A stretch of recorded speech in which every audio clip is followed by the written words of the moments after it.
Female sexual attraction doesn't work as simply as male attraction generally does. In other words, it's not enough for her to just find you attractive, or even for you to give her the right compliment in the right way. And paying for her dinner doesn't help either.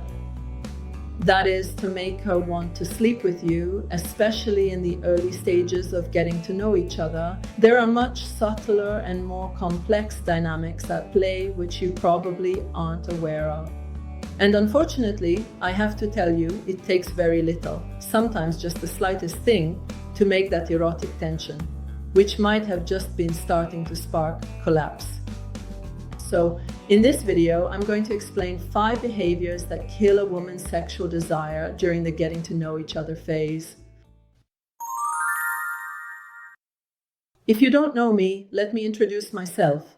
I'm Daniela Coin, a professional educator and Jungian coach specializing in male personal and relational growth.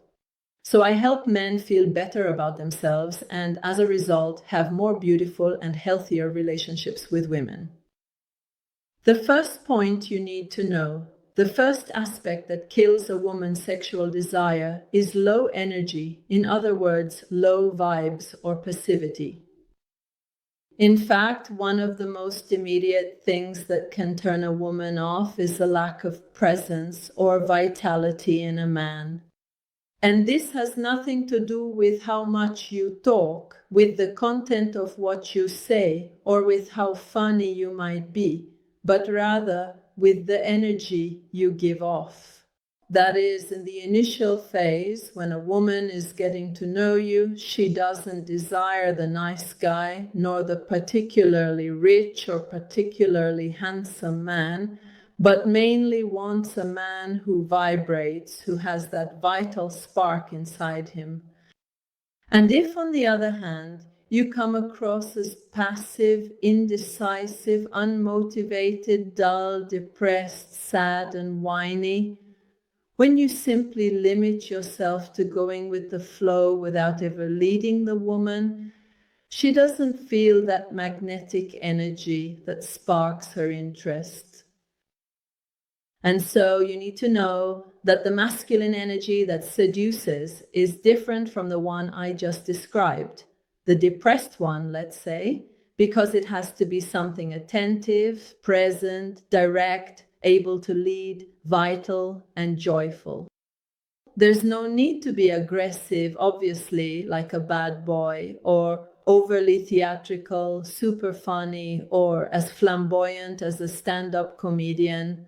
But you also shouldn't be completely lifeless, passive, and depressed. In other words, attraction should be a kind of dance where you move to a certain rhythm and she needs to feel that rhythm and follow your lead. You might say, of course, that there are also women who are like that, who have low energy, who are sad, depressed, and always complaining. Yes, that's true. But as I mentioned earlier, I work with men and I'm talking about how a man should be in order to attract a woman. If there are women who behave that way and you don't like them, simply don't spend time with them. Point number 2, physical neglect and even deep neglect. A woman doesn't necessarily want a super handsome, super rich man, but she definitely wants a man who, in some way, shows that he cares about himself, who takes care of himself, who isn't someone who neglects himself and doesn't love himself, right? Here we're talking about both big things and small things. That is, there can be details like choosing the right shirt with a certain sense of style, the way you move, taking care of, your hair, your beard, or your skin, having clean teeth and fresh breath, hands with clean nails, having a pleasant or neutral scent, not an unpleasant smell, or even being a man who douses himself in so much cologne that he smells like an air freshener, obviously. So you don't need to be super ripped and have six-pack abs, but taking care of your body, watching your diet, and doing a bit of exercise seems important to me. A woman notices these details because if you take care of yourself, you're communicating that you're a man who pays attention, who is lively, who values himself, and who knows how to handle himself in the world. Basically, if your attitude, your way of being and presenting yourself is excessively sloppy, a woman might instinctively not feel attracted to you. Because it's normal for attraction, especially sexual and physical attraction, to develop around someone who, in some way, sends out positive signals to the outside world. But if deep down you don't feel good about yourself, you don't love yourself, and you don't take care of yourself, it's clear that this will somehow be visible on the outside. And so, unless you find a Florence Nightingale type who decides to make you her rescue case, the man of her life whom she will fix and change, unless you meet that kind of woman, it's unlikely that a healthy or even moderately healthy woman will take on a man who doesn't love himself, deciding to love him and sleep with him. It's improbable. Please note that in this video, I'm talking about female sexual desire, specifically the things that turn off female sexual desire, but I'm talking about dating, so everything related to sexual desire connected to getting to know someone and potentially seeing each other and starting a relationship. But if, on the other hand, you're only interested in casual sex, so how to get a one-night stand with a woman, obviously without paying, I'll refer you to this video up here where I explain exactly that, how to get casual sex with a woman. I'll also put the link down below in the description and you can watch it at the end of this video. The third aspect that kills female sexual desire during the getting to know each other phase is excessive kindness. Being wide, too nice, too much of a pushover, too dependent, too available. Because many men think that being kind and overly respectful is a way to be liked, but in reality, this is mainly a form of manipulation. That is, I am very kind to you. I make myself appear good and super available so that you will appreciate me. And if you don't appreciate me since I was so good, then you're the one who's bad. Obviously, this is an unconscious reasoning. It's almost never conscious, but it's not healthy. So in general, women are not looking for a man who is excessively good and excessively kind. Being polite is good, being respectful is perfect, but an excess of goodness and kindness often translates either into an unconscious desire to manipulate or an exaggerated need for recognition. Female sexual desire does not arise from this basis, almost never.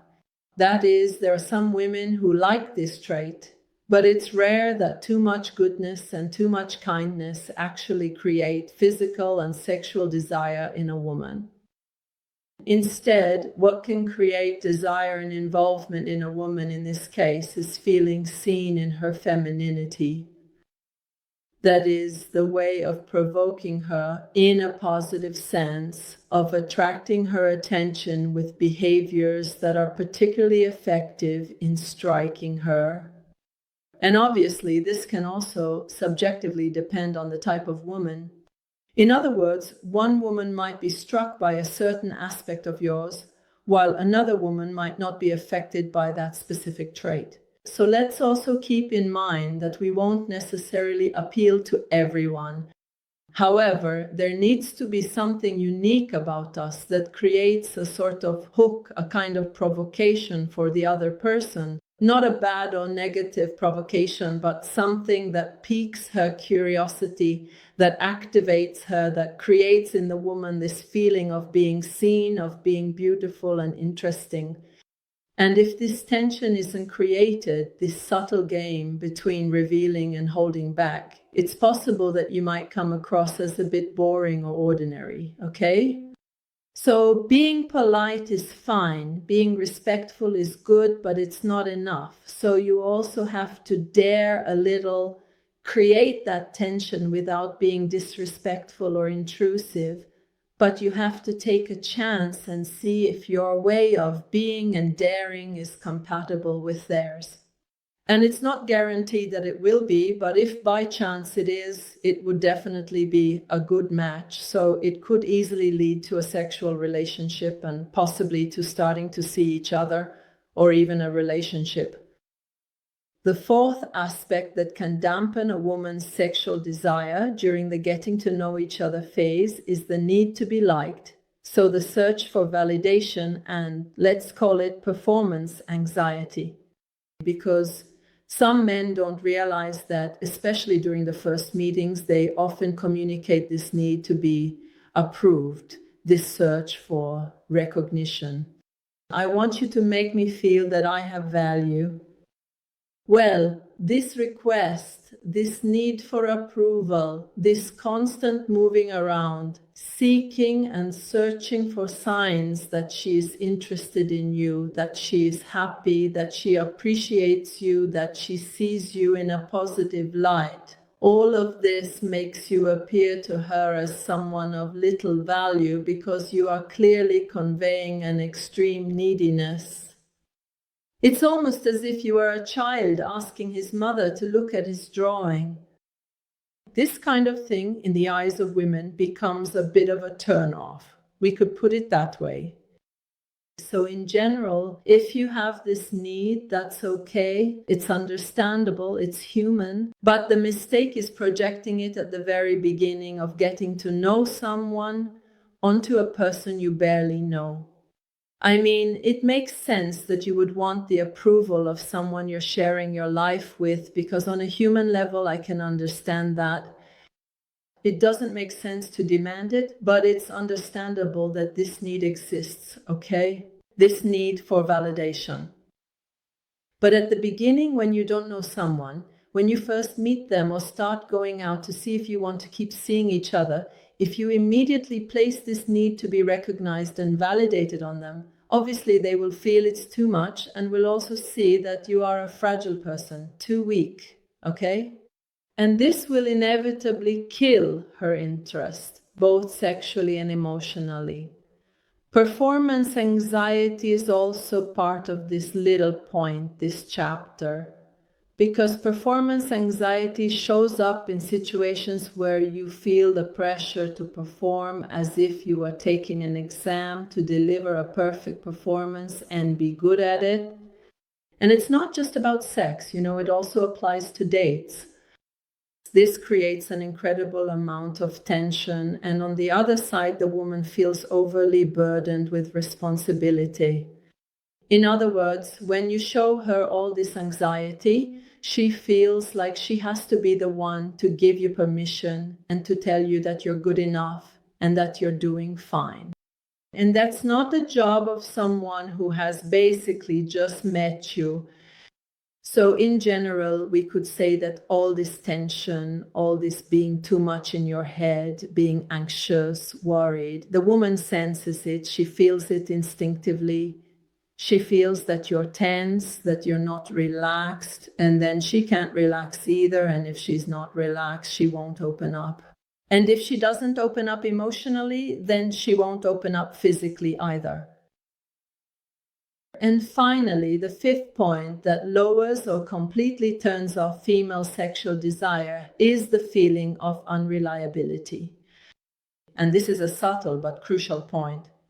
That is, many men don't realize that even if a woman is physically attracted, maybe because she finds you handsome or charming, or because you have a nice way about you, she still needs, in order to let herself go, to feel safe in some way.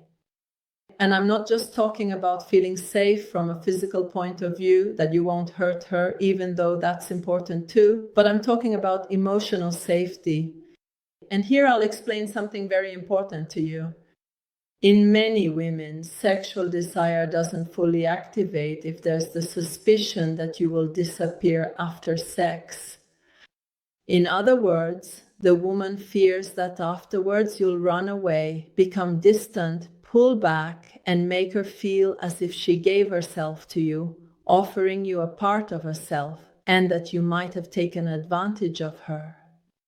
So obviously, unless it's clear to both parties from the very beginning that it's just a casual sexual encounter, you should generally know that when a woman gives herself even physically to a man, she is almost always at least considering seeing each other more, possibly to build a relationship. So even if she doesn't say it, in some way she's observing whether you're someone who's just looking for sex and would take her just like you take anyone else, whether you're someone who will disappear afterwards, or if you're someone who actually wants to keep getting to know her and is choosing her for who she is, not just because you need to let off steam or get some exercise. So the woman is thinking, can I let myself go with this man? Can I feel respected? Do I feel valued and protected? And if you come across as ambiguous, or if you seem evasive, avoidant, or if you behave in a way that's too immature, she might, even if she desires you, decide not to sleep with you. Because in general, almost always a woman's body also responds to the possibility of continuity, that is, to what comes after, so she doesn't feel used.